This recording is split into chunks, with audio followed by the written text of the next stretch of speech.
السلام علیکم ورحمۃ اللہ. امید ہے کہ سب خیریت سے ہوں گے.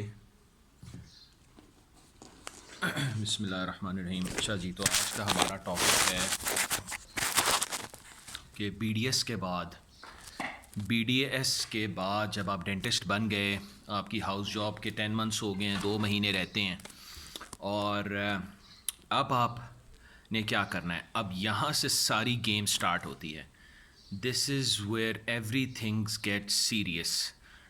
یہاں پہ انفارچونیٹلی ہمارے دور میں ہم لوگوں نے اپنے استادوں سے پوچھا نہیں. ہماری انٹینٹ نہیں تھی. میں ان کو تو نہیں بلیم کر سکتا کسی کو، لیکن ہماری انٹینٹ نہیں تھی. ہم لوگوں نے پوچھا نہیں کہ ہمیں کرنا کیا چاہیے. ہمیں کلینک کھولنا چاہیے، ہمیں کسی کے کلینک پہ کام کرنا چاہیے، ہمیں باہر جا کے پڑھنا ہے، ہمیں یہاں سے کچھ پڑھنا ہے، ہمیں ایف سی پی ایس کرنا ہے، ایم سی پی ایس کرنا ہے. ہم نے کرنا کیا ہے؟ تو آج کی یہ ویڈیو صرف ایک ٹاپک ہے، اور وہ ہے ایف سی پی ایس. اچھا دوستوں، میرے بچوں، میرے juniors, F C P S کی جو گیم ہے وہ اب ہو گئی ہے بہت لمبی. پہلے یہ ہوتا تھا 3 سال کا، اب یہ ہے 4 سال کا. اس میں آپ کو 2 سال کے بعد آئی ایم بھی دینا ہے، انٹرمیڈیٹ ماڈیول بھی دینا ہے. وہ پاس ہوگا تو آپ نیکسٹ اس میں جائیں گے. اچھا، ایف سی پی ایس میں پہلی تو بات یہ کہ آپ کا پہلے اٹیمپٹ میں پاس نہیں ہونا، ٹھیک ہے، اور آپ شروع ہو جائیں گے ٹیسٹ دینا. تیسری چوتھی دفعہ میں شاید کہیں جا کے آپ پاس کریں. پھر سب سے بڑا المیہ یہ ہے کہ آپ کو ایڈمیشن نہیں ملے گا، آپ کو کوئی ٹریننگ کے لیے نہیں رکھے گا. گورنمنٹ سوال ہی نہیں پیدا ہوتا جب تک کہ آپ کی کوئی منسٹر لیول کی، کوئی بڑے منسٹر لیول کی کوئی سفارش نہ ہو. پھر سوال یہ پیدا ہوتا ہے کہ باقی پرائیویٹ ہسپتالوں میں کیا سچویشن ہے. پرائیویٹ ہسپتالوں کی سچویشن یہ ہے کہ وہاں بھی سفارش چاہیے. تو اب کویشچن یہ پیدا ہوتا ہے کہ ایف سی پی ایس آپ نے کر لیا، پاس کر لیا، اب کیا کریں؟ اب 2-3 اس کے ہیں. آپ کو اپنا شہر چھوڑنا پڑے گا، آپ کو کہیں ہاسٹلائٹ بننا پڑے گا، آپ کو کہیں کسی دور دراز شہر میں جا کے، ملتان ہو گیا، فیصل آباد ہو گیا، لاہور ہو گیا، آپ کو اپنا شاید شہر چھوڑنا پڑے. تو ایک یہ بڑا المیہ ہے. اچھا، پھر آپ جب 4 سال کر لو گے، اب آپ نیئرنگ آپ 30 ہو رہے ہو گے، 29 آپ کی سیلری پرائیویٹ انسٹیٹیوٹس بہت کم دیتے ہیں، بہت کم دیتے ہیں. میرے دوروں میں 20,000 بھی ملتا رہا ایف سی پی ایس کے اسٹوڈنٹس کو، ایف سی پی ایس کے ٹرینیز کو 25,000 30,000. کچھ تو ابھی بھی جو ایم بی بی ایس کے ٹرینیز ہیں ان کو 15-20 ہزار ملتا ہے، جو کہ بہت بڑا المیہ ہے. یعنی کہ آپ کے ساتھ کے سارے دوست وہ اتنا زیادہ کما رہے ہوں گے، اور آپ حیران ہوں گے کہ آپ اتنا پڑھ کے بھی آپ کے گھر کا جو ڈرائیور ہے وہ آپ سے زیادہ کما رہا ہے، آپ کے گھر کا جو کوک ہے وہ آپ سے زیادہ کما رہا ہے، جو گاڑیاں دھو رہا ہے وہ زیادہ کما رہا ہے، جس نے باہر سوڈا بیچنا ہے وہ آپ سے زیادہ کما رہا ہے. تو بہت انفارچونیٹ ہے. تو اچھا، ایف سی پی ایس پاس ہو گیا تو پہلے آپ ڈائریکٹ اسسٹنٹ پروفیسر لگا کرتے تھے، اب آپ ایس آر لگتے ہیں، سینئر رجسٹرار لگتے ہیں. آپ کی 60-70 ہزار تنخواہ لگے گی. اس کے سال 2 بعد آپ کہیں اے پی بنیں گے، 1,20,000 ہوگی. اور اب آپ جی ہیں ناظرین 32-33 سال کے. اب آپ اندازہ لگائیں کہ آپ کتنی زیادہ آپ کی عمر ہو گئی. آپ نے 5-7 سال لگا دیے. آپ اگر 25 پہ ڈینٹسٹ ہاؤس جاب کر کے نکلیں، آپ 32-33 پہ جا کے کہیں پروفیسر بنیں گے.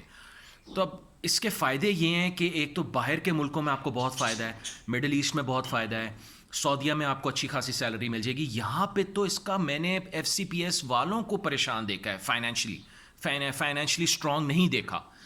تو آپ خود سوچ لیں، یہ آپ لوگوں کو خود ڈیسائیڈ کرنا ہے کہ آپ اگلے 7-8 سال، ایک تو شادی کرنا آپ کے لیے بہت مشکل ہو جائے گا، آپ گھر نہیں رن کر سکتے، سیپریٹلی بالکل نہیں رہ سکتے. میرے دوست جو انجینئرنگ کر کے نکلے وہ آج لاکھوں میں کما رہے ہیں، اور وہ شروع ہو گئے تھے کمانا. اتنی اپرچونیٹیز ہیں، آپ کاروبار کر سکتے ہیں، لیکن ڈاکٹر بیچارہ کیا کرے؟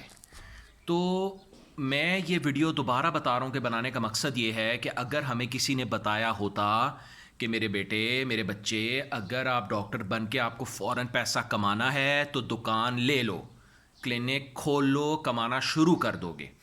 یہ ہمیں کسی نے بتایا ہی نہیں کہ کلینک سے آپ کی انکم کتنی بڑھ جاتی ہے. یہ ایک چھپایا رکھا گیا ہے اس کو. آپ کی انکم ٹرپل کوادروپل ہو سکتی ہے. آپ کلینک کھول کے دیکھیں، آپ ہوش اڑ جائیں گے کہ اتنی انکم تھی تو ہمیں پہلے کیوں نہیں کسی نے بتایا.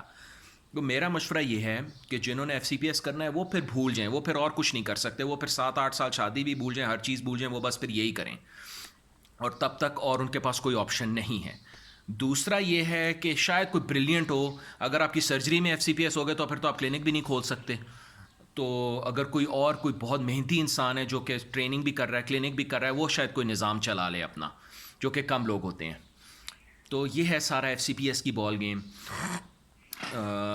کہ اس میں یہ بینیفٹس ہیں اور یہ نقصان ہے. باہر یہ ڈگری یورپ امریکہ میں نہیں مانی جاتی, یہاں پہ مانی جاتی ہے مڈل ایسٹ میں اور سعودی عربیہ میں, اور اچھی آپ کو سیلری مل سکتی ہے. آپ چپ کر کے باہر چلے جائیں, آپ چنگے بھلے پیسے چھاپ لیں گے. تو ادروائز یہاں پہ تو میری سمجھ میں کم از کم اب FCPS نہیں آتا اگر کسی نے پیسے کمانے ہیں شروع میں زندگی کے, کیونکہ آپ کو کلینک رن کرنے میں, کلینک میں نام بنانے میں ہی 2-3 سال لگ جائیں گے. اگر آپ نے ابھی شروع میں نہیں کلینک کھولا, سال ایک کسی کے پاس کام کر کے, تو پھر آپ کو کوئی فائدہ نہیں ہے. تو میں اب نیکسٹ ویڈیوز میں بتاؤں گا کہ اگر FCPS نہیں کرنا تو پھر کیا کر سکتے ہیں. بہت شکریہ, شیئر کریں اس ویڈیو کو اپنے دوستوں میں, شاید کسی کو فائدہ ہو جائے. اور میں کوئی برائی نہیں کر رہا ہوں, جو کرنا چاہتا ہے, جو پڑھنا چاہتا ہے, جو اپنا اسکل بڑھانا چاہتا ہے وہ کرے. تو باقی نیکسٹ ویڈیوز میں بتاؤں گا کہ ایک FCPS ٹرینی میں اور ایک عام جنرل ڈینٹل سرجن میں کتنا کو فرق ہو سکتا ہے اسکل سیٹ میں, اس کا ہاتھ کہاں تک چل سکتا ہے, اور وہ کن کن چیزوں پہ عبور حاصل کر سکتا ہے, کن کن چیزوں میں وہ اسپیشلائز کر سکتا ہے بغیر FCPS کیے. Thank you very much guys.